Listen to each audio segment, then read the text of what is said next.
Pour ne rien manquer, abonnez-vous maintenant. Sud Radio Berkov dans tous ses états. Le face-à-face. Le face-à-face d'André Berkov avec Thierry Marignac, écrivain, journaliste et traducteur français pour son livre « La guerre avant la guerre », édité chez Confident, qui revient sur la situation ukrainienne. Bonjour Thierry Marignac. Bonjour, c'est avec grand plaisir que je suis là.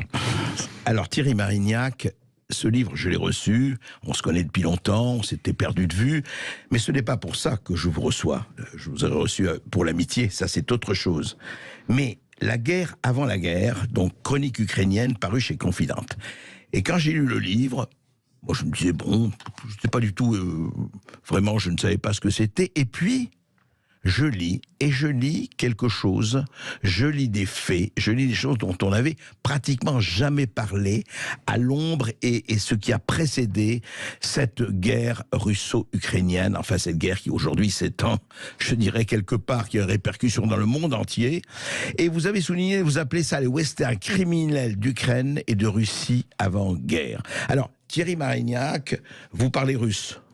Oui, je parle russe, j'ai traduit à peu près 20 ou 25 bouquins déjà, des romans, etc. Et vous avez vécu longtemps en Ukraine ? J'ai vécu en Russie aussi à un certain moment, il y a 25 ans. Et en Ukraine aussi, enfin à Kiev et tout cela, oui. J'ai fait un long reportage sur la toxicomanie en 2004, à l'époque de la Révolution Orange. D'accord. Alors justement, je voudrais que vous nous parliez de ça, parce que vous éclairez, en fait, c'est bien avant la guerre, mais vous éclairez quand même un climat, un paysage dont on ne parle pratiquement jamais. Et c'est ce paysage de la guerre des drogues, des oligarques, des mafieux, de tout ce qui s'est passé avant et qui d'ailleurs continue probablement de se passer aujourd'hui. Alors décrivez-nous un peu ce paysage. Comment d'abord vous êtes allé pour faire, au nom d'ailleurs c'est très intéressant, au nom d'un institut qui vous a financé pour parler de la guerre des drogues ou parler de l'état des drogues en Ukraine. Oui, c'est ça. Disons que je me suis fait financer par deux sources. C'est la Renaissance Society de George Soros, donc je suis un terrible agent double, et par mon éditeur de l'époque qui était les éditions Payot. D'accord. Et l'idée était d'écrire un livre sur la drogue. Si vous voulez, dans l'espace post-soviétique, la drogue s'est répandue dès la chute du mur, avec dès 89. Oh, quasiment. Oui, quasiment. D'accord. Avec un sillage, avec son sillage de victimes et son sillage de morts.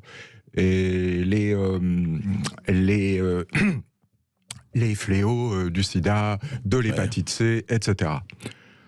L'Ukraine est un pays très pauvre. Donc, avec des oligarques très riches. Avec des oligarques très riches. Oui, les deux sont un peu quand même concomitants. Et alors, la première subvention de l'OMS en 2002, vous savez, l'OMS, ils ont l'habitude en Afrique et tout, ils donnent jamais tout le fric en même temps. Ils le font en 5 fois. Ils étalent. Voilà. Oui, d'accord. Et la subvention était de 100 millions de dollars. Pour l'Ukraine ? Pour l'Ukraine. Pour l'Ukraine, d'accord. La première tranche, c'est donc 20 millions de dollars.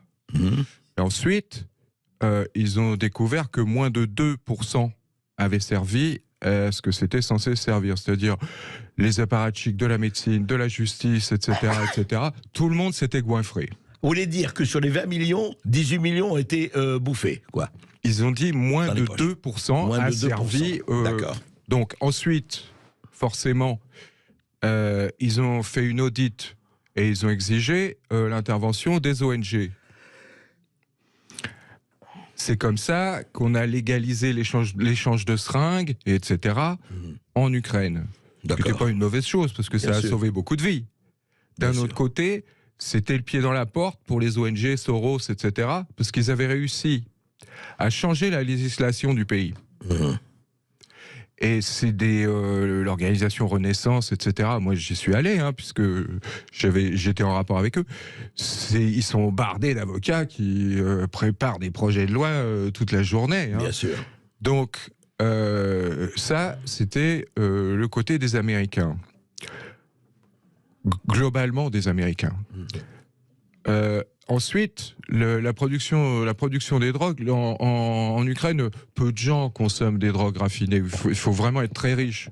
Il faut vraiment être... Alors, qu'est-ce qu'ils consomment? Fils d'oligarque. Ouais. Eh ben, écoutez, ils consomment une espèce de morphine de mauvaise qualité avec de la paille d'opium et la méthamphétamine qui s'appelle Vint, qui est en fait la pyrrhitine qu'on donnait aux soldats allemands pendant l'opération Barbarossa.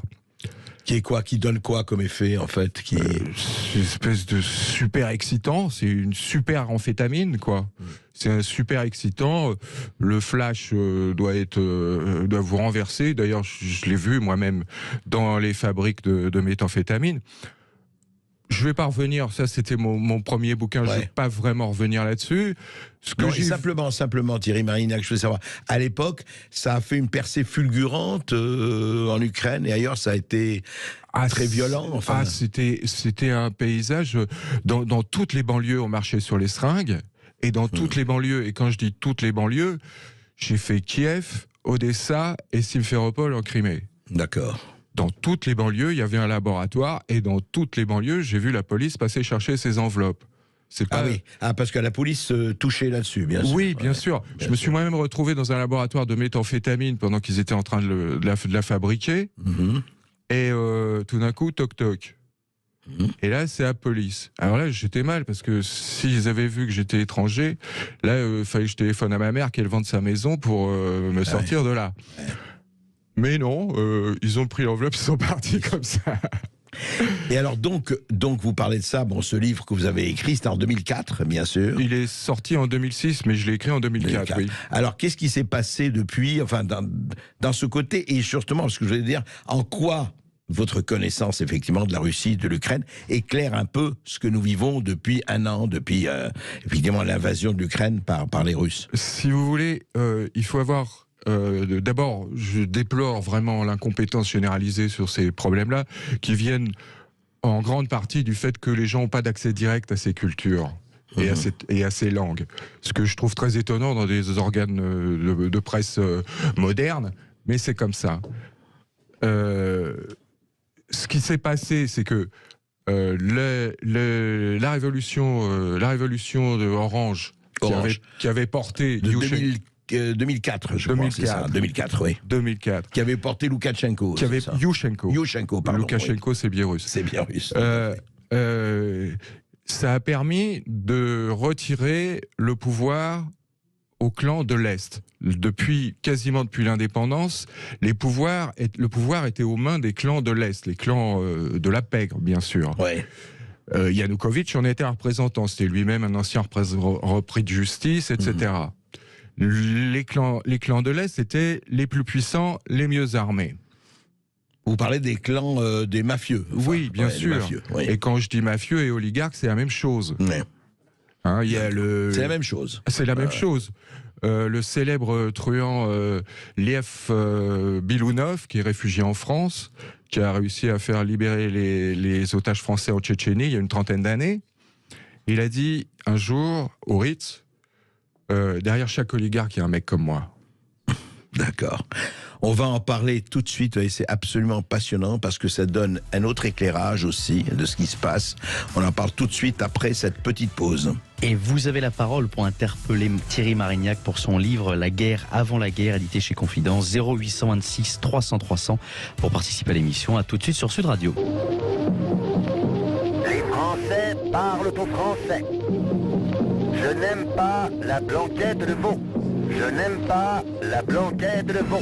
Sud Radio Berkov dans tous ses états. Et je ne suis pas le seul, Thierry Marignac a écrit un livre que je vous conseille vraiment, que je vous recommande, aux éditions Confidente, avec un K, s'il vous plaît, parce que la confiance avec un K, ça se mérite. Et la guerre avant la guerre. Alors, Thierry Marignac, quand même, vous allez loin. Est-ce que vous dites carrément que ce qui se passe depuis le 24 février, et même avant, bien sûr, alors il n'y a pas que ça, mais vous dites que quelque part, le conflit russe-Ukraine-War, le conflit russo-ukrainien, c'est une guerre des gangs qui a dégénéré.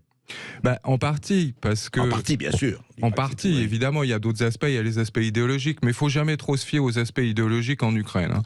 Alors expliquez-nous, oui. Je vous disais, Yanukovych, c'était l'homme des clans de l'Est. D'accord. Les clans de l'Est étaient plutôt tenus par la Russie et la pègre russe elle-même.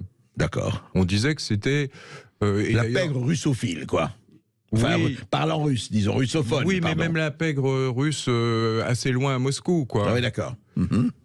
Donc, on disait par exemple que dans un certain nombre d'assassinats de règlements de compte, quoi, qui a eu lieu dans les années 90, on disait c'est la pègre russe qui veut mettre la main sur la privatisation. Privatisation des industries, de tout, enfin. Voilà, des mines. Des mines et tout ça. D'accord. Donc, et après, il y a les clans de l'Ouest et les clans du Centre. Forcément, ils sont en rivalité. C'est un milieu seigneur de la guerre. C'est ça, chacun son territoire et voulant étendre son territoire, enfin, comme partout. Et les Américains, ils sont connus pour ça aussi. Dans ce cas-là, ils soutiennent ce milieu-là. Et les Américains soutenaient les clans de l'Ouest. Évidemment. Vous voulez dire les mafieux américains, quoi. Non, l'État américain. À l'État américain, carrément. Vous savez, l'État américain, il a toujours fait ça depuis Cuba, au Vietnam, en Afghanistan. Donc là, ils ont fait exactement la même chose. Alors, Ouest, Centre et Est, donc les gangs, enfin voilà. Et alors, qu'est-ce qui se passe avec Yushchenko? Alors, avec Yushchenko, c'est Kiev et l'Ouest qui prennent le pouvoir tout d'un coup. Quand j'ai quitté Kiev à la fin mars 2005, Kiev avait envoyé 1000 hommes des forces spéciales dans le Donbass. 1000 hommes. 1000. Ah, d'accord.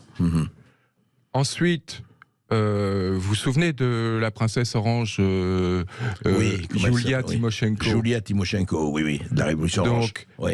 Elle est très liée au milieu, elle aussi. Et elle a un petit problème avec Yushchenko. Il y a un moment, il y a un problème de concurrence sur le loyer du gaz. Tous les conflits en Ukraine de cette époque-là entre oligarques, c'est le loyer du gaz. Elle se rallie à Yanukovych. Fait changement à 180 degrés. Yanukovych revient au pouvoir. Et là, tout d'un coup, il sent, impossible à abattre. Il se sent immortel. Donc le racket redouble. Sur toute la population. Moi, il y a des gens qui m'ont raconté que dans des coins paumés des Carpates, un mec qui tenait une épicerie, tout d'un coup, il y a 2 fonctionnaires qui viennent, qui lui réclament $20 000. Il n'a jamais fait ça dans l'année. Ouais. Donc, ferment de mécontentement populaire. D'accord. Normal. Bien sûr. Mais ça, c'est dans la première page du manuel des services secrets. C'est que s'il n'y a pas de ferment de mécontentement populaire, il n'y a aucune raison. Il n'y a pas de marge de manœuvre. On ne peut pas l'inventer. Et là, évidemment, dans l'organisation, etc., dans le financement des organisations, on sait que mon camarade Mark Ames a trouvé les papiers comptables de l'organisation Svoboda, où il y avait $400 000 du département d'État qui s'était joint à un milliardaire de la Silicon Valley, Pierre Oyemar. Vous voyez, ça rappelle un peu... Est-ce qu'on est sûr de ça ou c'est pas des rumeurs? Il a retrouvé les papiers comptables, je précise. Oui, parce que faut essayer de rester au fait. Oui, moi je n'ai pas de parti pris, je n'ai pas de message. Je raconte juste ce que je connais. Alors, ce qui se passe, renversement de situation. Timoshenko rejoint Yanukovych. Il est réélu. Il est réélu, oui. Là, il se sent intouchable. Il raquette tout le monde. Et là, il y a la révolution du Maïdan. La révolution du Maïdan, elle est violente. 2014. 2014. La révolution du Maïdan est violente. Pourquoi ? Parce que contrairement à 2004, il ne s'agit pas de départager 2 candidats rivaux aux élections, mais de renverser un président en exercice. D'accord. Ensuite, arrive au pouvoir Poroshenko qui a un nom dans la pègre. Qui est connu, oui. Il a un surnom, Pararhom. Pararhom. Ça veut dire c'est du Poroshenko, ça peut aussi vouloir dire la poudre. La poudre. Oui.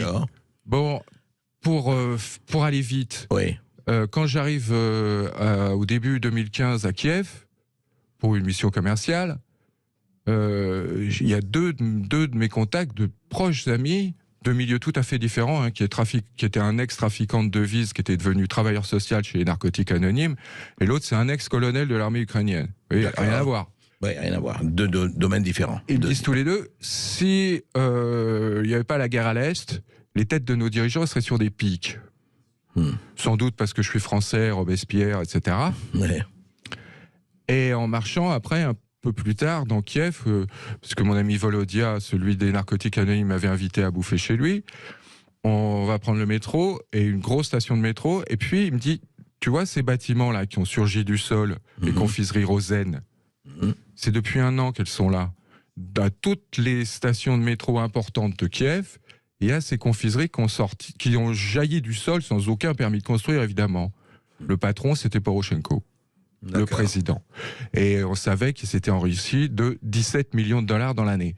Donc là, on voyait un peu comment il s'était enrichi. Par la suite, pour continuer, après, je vais à une réunion des responsables de l'armement avec des associations patriotiques ukrainiennes. Ouais. C'était juste après la première guerre du Donbass. Ils étaient piqués au vif, c'est le moins qu'on puisse dire, les patriotes. Et là, il y a une tribune d'apparatchiks, ethniquement ukrainien, ethniquement russe, se partageaient à peu près à moitié, de types en cravate, qui sont très mal à l'aise. Parce que les patriotes, on est à 2 doigts du lynchage. Du lynchage, ouais. Par le public, qui est là. Pourquoi ? Parce qu'ils veulent savoir pourquoi ils ont continué à vendre les tanks et les mitrailleuses en Afrique plutôt que de les donner à l'armée ukrainienne. C'est pour ça que à présent... Parce qu'ils continuaient à vendre... Absolument. Et tous les apparatchiks répétaient sans arrêt, avaient très peur, et répétaient sans arrêt le mot transparence. Nous sommes transparents, nous serons transparents, nous étions transparents. C'est pour ça que maintenant, quand on me dit que ça détourne les armes, à fond les manettes... Alors qu'on en voit par millions, par milliers. Alors qu'on les envoie et qu'on les revoit sur le Darknet, d'ailleurs. Et ben, je dis non, c'est pas uniquement de la propagande russe. Parce que quand on compare les deux informations, ce que j'ai vu en 2015... Et je vous dis, encore une fois, c'était les patriotes ukrainiens qui étaient le plus virulents contre ces gens-là. Ils ont l'impression que ces oligarques mafieux les avaient trahis en revendant au marché noir les armes qui auraient dû servir. Complètement. Ouais. Et de plus, quelques jours avant, on avait arrêté des généraux qui revendaient les rations de guerre américaines sur Internet. Ah, carrément. Voyons. C'est bien. On en reparle encore, et toujours, et plus encore que jamais, après cette petite pause. L'éclairage de Thierry Marignac sur la situation ukrainienne avec son livre « La guerre avant la guerre » édité chez Confident. Vous nous appelez au 0826 300 300 pour participer à l'émission. A tout de suite sur Sud Radio. Sud Radio Berkov dans tous ses états. Thierry Marignac, la guerre avant la guerre, chronique ukrainienne, et là on est presque à la guerre dans la guerre, effectivement, pas avant ou pendant la guerre. Alors, donc on parlait de la révolution Maïdan 2014-2015, et pendant ce temps-là, et après, la drogue, enfin la prégnance de la drogue commençait après les fondements de l'URSS, toujours présente, toujours aussi forte? Oui, il y a aucune raison que ça s'arrête. En plus, c'est toléré par la police qui gagne de l'argent avec ça. Y compris dans, vous savez, il y a cette image un peu Sparte du Donbass qui serait éveillé et qui lutterait pour la vertu avec l'espèce d'idéologie orthodoxe, etc. de la Russie et de ses alliés. Mais les gens des organisations de réduction des risques à Kiev, ils me racontaient qu'ils continuaient à aller au Donbass pour donner des seringues, des préservatifs, et faire le travail de réduction des risques, comme avant, et que les sentinelles des républiques séparatistes les laissaient passer. Oui, parce que vous voulez dire, mais ça doit être terrible, dites-moi, parce que le peuple qui n'a rien demandé, qui est quand même quelque part victime, peut-être complice, mais surtout victime. Enfin, je veux dire, tout ça se passe parce que follow the money, et voilà, on continue pendant les affaires continuent, quoi, pendant la guerre. Absolument, mais vous savez, pour la faire rapide, oui. Je suis donc à Kiev. Au début 2015. Vous êtes resté quelque temps là-bas? Oui, un certain temps. D'accord. J'étais en mission commerciale pour une firme d'import-export où j'étais traducteur. D'accord. Et un soir, mes copains me téléphonent en me disant « Tu sors pas ce soir, Thierry ». Parce que Kolomoïski, l'oligarque, celui qui a été le créateur de Zelensky, absolument, ensuite, qui a été dans sa télévision, la télévision de Kolomoïski, c'est Zelensky qui était l'un des animateurs vedettes. Voilà. Et puis après, il a été le bailleur de fonds et le soutien de sa campagne aussi. C'est pas négligeable. Il avait pris la plus grosse boîte de pipeline d'Ukraine avec 40 volontaires des bataillons, parce que Kolomoïski entretenait le bataillon Azov, le bataillon Dniepr 1 et le bataillon Dniepr 2 pour plusieurs millions de dollars par mois, avec 40, en disant « je déjoue une opération de diversion russe ». Il n'y avait pas plus de diversion russe que de beurre en branche, c'est juste que Poroshenko lui avait nommé un directeur qui ne lui plaisait pas, qui n'était pas un homme à lui. D'accord. Donc... Il sort du bâtiment, il insulte tous les journalistes, y compris le journaliste de Radio Liberté. Et là, je me suis dit, fait une erreur. Il a les yeux plus grands que le ventre. Parce que Radio Liberté, c'est le Freedom Radio américain. C'est le département d'État. Bien sûr. Et alors Et alors, tout le monde se dit, tout le monde a peur d'affrontements en ville, etc., d'un affrontement entre cet oligarque gouverneur de Dnipropetrovsk, qui est presque aussi puissant que le président et le président, mais Kolomoïski, 2 jours après, est convoqué à l'ambassade américaine, et il ressort doux comme un agneau. D'accord. Il dit « je démissionne, j'ai compris qu'il y avait un conflit d'intérêts entre mes activités d'homme d'affaires, etc. Et mon poste de gouverneur de Dnipropetrovsk. » Et il disparaît de la vie publique pendant un bon moment. Il subit une séquence d'humiliation publique par Poroshenko à la télévision, et une séquence d'humiliation publique par les journalistes qu'il a insultés, qui lui demandent des excuses à la télévision, et disparaît. Et puis 4 ans plus tard, il reparaît avec l'actuel président de l'Ukraine dont tout le monde connaît le nom. Donc 2019. 2019. C'est ça, 2019. Oui. Donc on peut se dire, il a un peu pris sa revanche là. C'est clair. Il est toujours mais je ne sais pas s'il est toujours en cours, Kolomoïski. Je rappelle aussi que Kolomoïski était le patron de la société Burisma qui employait Hunter Biden, à l'époque fils du vice-président Joe Biden. Oui, le vice-président de Barack Obama. D'ailleurs, il a pris des documents sur tout le monde, et sur Zelensky, et sur le fils Biden. Mais il faut voir qu'il y a sans doute là aussi une espèce de chantage, de rapport de force, parce qu'il a certainement des documents sur Hunter Biden, mais il est poursuivi dans le Delaware, qui est l'État offshore, de Joe Biden, des États-Unis, pour blanchiment d'argent en bande organisée. Alors, qu'est-ce qui se passe justement? Et ça, c'est un aspect. Il y en a beaucoup d'autres que j'essaye d'éclairer dans mon livre, parce qu'il y a d'autres acteurs. Bien sûr. Il y a tous les... Non mais, excusez-moi, avant de faire l'inventaire des acteurs, Thierry Marignac, vous dire, aujourd'hui, encore une fois, il est hors de question, et vous ne le faites pas du tout, d'expliquer ce qui se passe aujourd'hui par la drogue et par les trafiquants et les narcotrafiquants et les oligarques. Mais aujourd'hui, ça, encore une fois, pendant la guerre, le business continue. Est-ce que ça pèse toujours, à votre avis, à l'heure où nous parlons, dans le processus de ce qui peut se passer entre, effectivement, les belligérants? Quel est l'état d'Ukraine et tout ça, voilà. Bah écoutez, très certainement, je vois pas pourquoi ça aurait changé. Vous savez, on disait beaucoup, personne ne peut conquérir l'Afghanistan. Sur la corruption en Ukraine, tout le monde s'est cassé les dents. C'est du même niveau. Oui, l'Afghanistan, dont je rappelle que les talibans sont le plus grand trafiquant de pavots. Oui. Toujours encore. Bon, oui, ça, bien sûr. C'est vieux, mais enfin bon. Et donc, vous disiez juste un mot, vous dites aujourd'hui qu'au fond, pourquoi, à votre avis, vous en avez un peu parlé au début, je ne sais pas si c'est seulement une question de compétence, pourquoi vous êtes l'un des premiers, en tout cas l'un des rares, à parler de cet aspect-là? Pourquoi on n'en parle pas? Parce que je suppose que, comme vous, beaucoup de gens sont allés là, ont pu le constater. Écoutez, toutes les informations que je donne, il n'y a pas besoin d'être James Bond, hein, c'est très poreux, Kiev. Tout le monde sait à Kiev que les frères Klitschko ont commencé comme porte-flingue du plus gros truand de la ville, par exemple. Hein.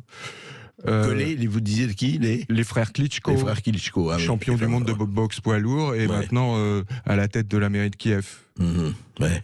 D'accord. Et récemment, dans la dernière purge sur la corruption, c'est la responsable de l'administration fiscale de la mairie de Kiev qui a été limogée.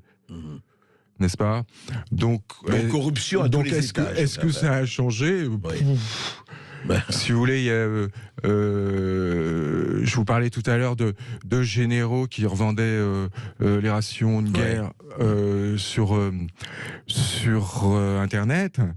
Le blogueur, le directeur de l'Institut d'études des conséquences de la guerre, Kirill Molchanenko, qu'on peut voir, mais il faut parler russe et c'est sur une chaîne israélienne, vous voyez. Il faut chercher un peu. Oui, bien sûr. Il faut chercher. Il ne faut pas se braquer sur une politisation, une idéologisation quelconque.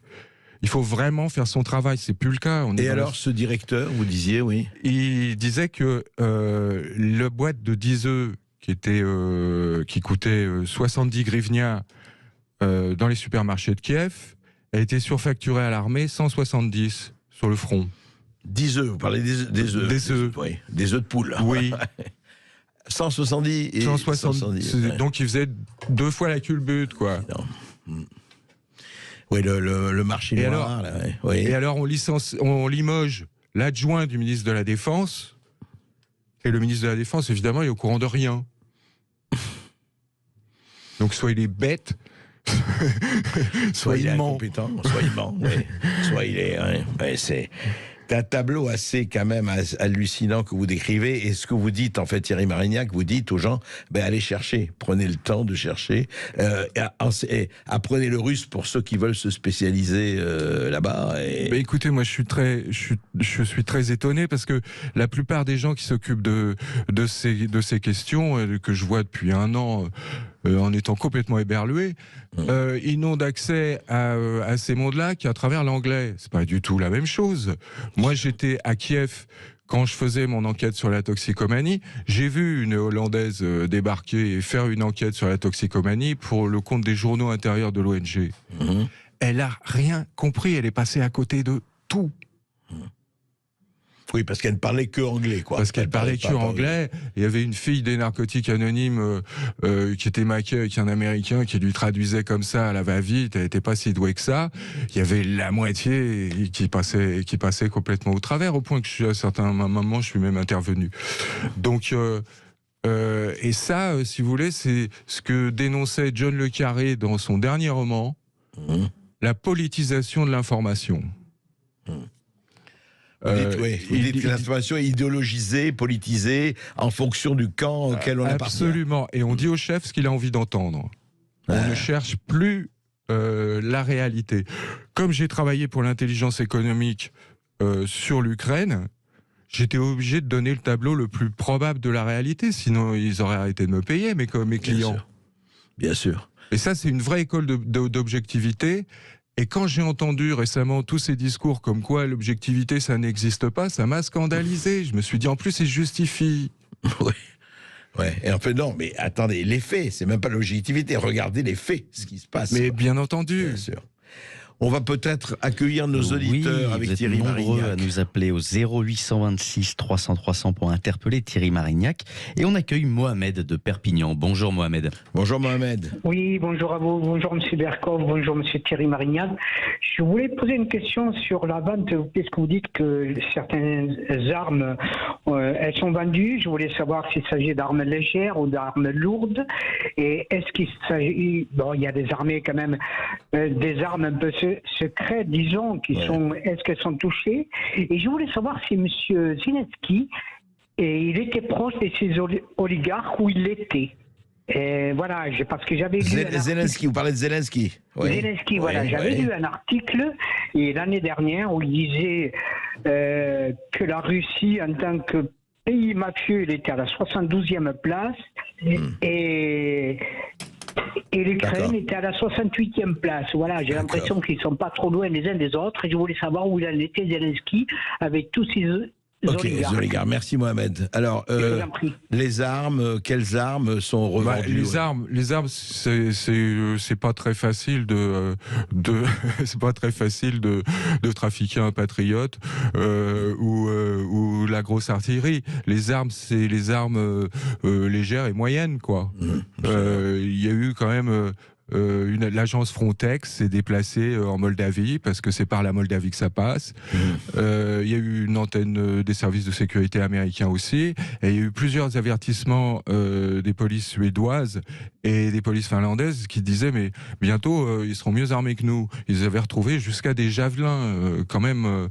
Des javelins, rappelez. C'est des missiles, c'est des lance-roquettes. Qui étaient retrouvés où? En Suède ou ailleurs? En Suède et en Finlande, oui. Ah ouais, intéressant, d'accord. Et Zelensky... Zelensky, c'est la créature, je viens d'en parler, c'est la créature de Kolomoïski. D'accord. Kolomoïski, c'est un des plus grands acteurs de l'oligarchie en Ukraine. Il a 3 affaires criminelles dans le dos, là. Il a une au Delaware de l'État de Biden, une au Tatarstan où on l'accuse quand même d'avoir détourné 800 millions de tonnes de gaz.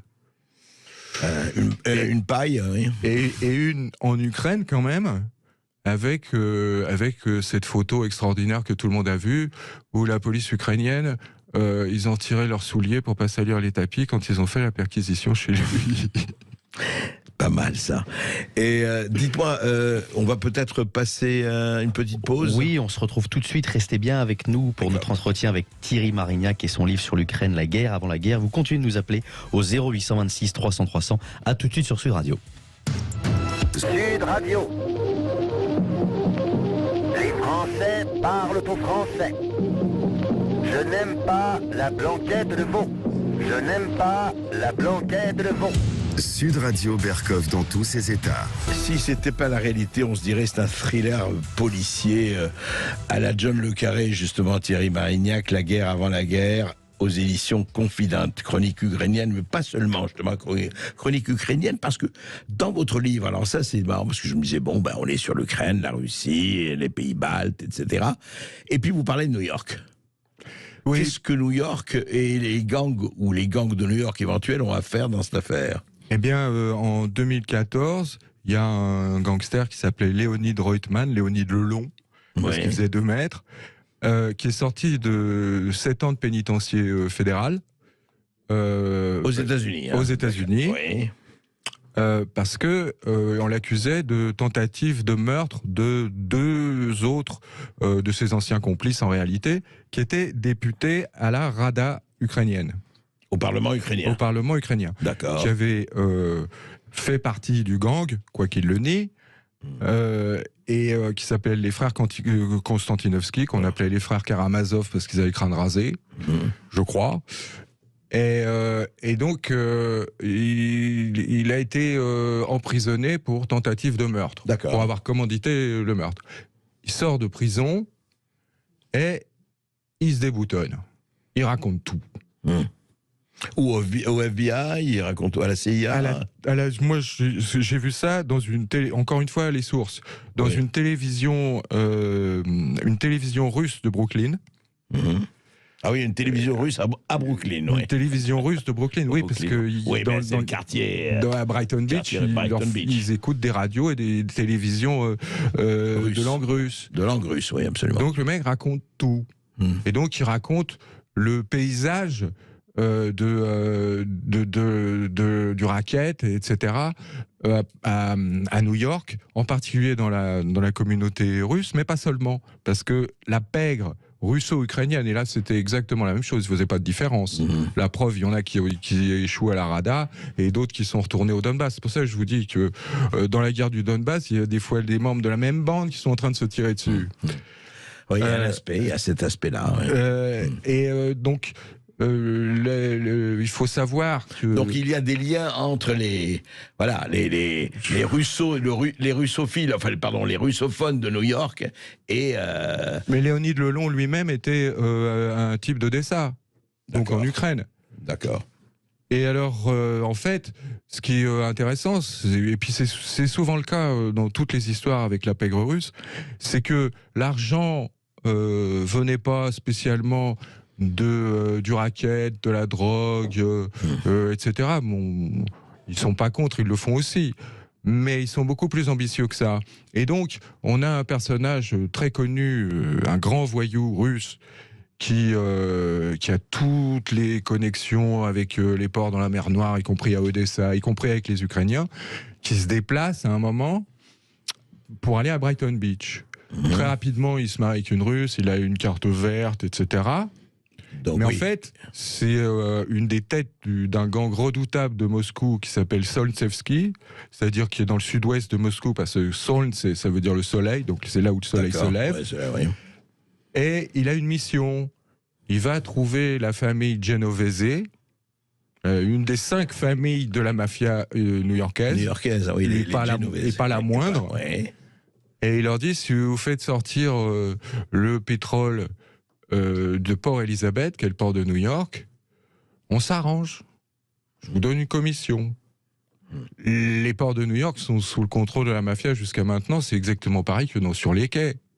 Ah oui, ça n'a pas changé. Depuis les films de Marlon Brando. Ils les ont purgés 1000 fois et puis ils sont toujours revenus. Donc, c'est cette combine-là qui commence. Et pour la pègre russo-ukrainienne de Brighton Beach, c'est l'accumulation du capital. Dans le sens le plus marxiste du terme. Absolument. Et pour la famille Genovese, ça rapportait 200 millions de dollars par an. Pas mal. Ouais. Alors qu'ils prenaient quelques cents sur chaque gallon d'essence. Et c'était fait de telle manière qu'ils sortaient le carburant du port. Qui devait aller où, ce carburant? Il allait où? Jusque dans les stations-service, mais il était revendu à des sociétés fantômes qui s'appelaient Daisies, les pâquerettes. Les pâquerettes, ouais. Et ces sociétés, elles payaient pas les taxes, et donc elles s'évaporaient, et le bureau of Alcohol, Tobacco and Firearms trouvait rien. Et ça perdure encore, ça? Non, ça s'est arrêté quand ils ont pris Yaponchik, ce Ivankov, le grand voyou de Solntsevski. Ils l'ont pas pris pour ça d'ailleurs, ils l'ont pris parce qu'il rackettait des hommes d'affaires russes de Wall Street. Mais c'était pour ça qu'ils le voulaient. Et à ce sujet-là, il y a une histoire qui fait vraiment film noir, quoi. C'est que ce Yaponchik qui avait quand même peur de rien, il avait fait les goulags, etc. avant, il s'était embrouillé avec les gangs noirs et face à face dans la cour. Les gangs noirs. Les gangs noirs de prisonniers. Ah oui, d'accord, à New York, oui. Au pénitencier. Ouais. Et les noirs, ils savent pas qui c'est, ils s'en foutent, etc. Ils veulent le planter, quoi. Mais tous les tueurs de la Cosa Nostra sont derrière lui au moment où il sort dans la cour. Ah ouais. Et donc, on parlemente. Tout ça. Et donc, après, on voit ces 2 membres de ce gang, les frères Konstantinovski, qui sont des jumeaux, qui reviennent en Ukraine. Ils ont une formule de 555 millions de dollars. Pas mal. Mais il y a des histoires. Attends, juste Thierry, parce qu'on a une auditrice. Oui, on a Caroline de Sète. Bonjour Caroline. Oui, bonjour Caroline. Bonjour. On vous écoute, oui. Caroline. Oui, je sais qu'on est en fin d'émission, donc je vais être rapide. Dites-moi. J'aimerais des renseignements, j'aimerais savoir s'il est au courant. Il y a eu un avion l'année dernière qui s'est écrasé en Grèce. C'était un avion ukrainien qui était, je pense, piloté par des Serbes, qui était rempli d'armes. Justement, des armes qui avaient été données par l'Union européenne, probablement, ou les Américains. Pour l'Ukraine, oui. Oui, il se dirigeait vers le Pakistan, je crois, d'ailleurs. Alors, Thierry Marignac, ça vous dit quelque chose? J'en ai vaguement entendu parler. J'ai aucune révélation à faire sur cette question-là, mais que ça se dirige vers le Pakistan, ça m'étonne pas du tout, parce que je vais reparler de cet oligarque que j'avais interviewé, qui était un magnat de la presse, qui s'appelait Vadim Rabinovitch. Et il était président de l'Union des Juifs, pro-UE, pro-OTAN. Il avait fait un trafic d'armes en liaison avec la pègre russe vers les talibans.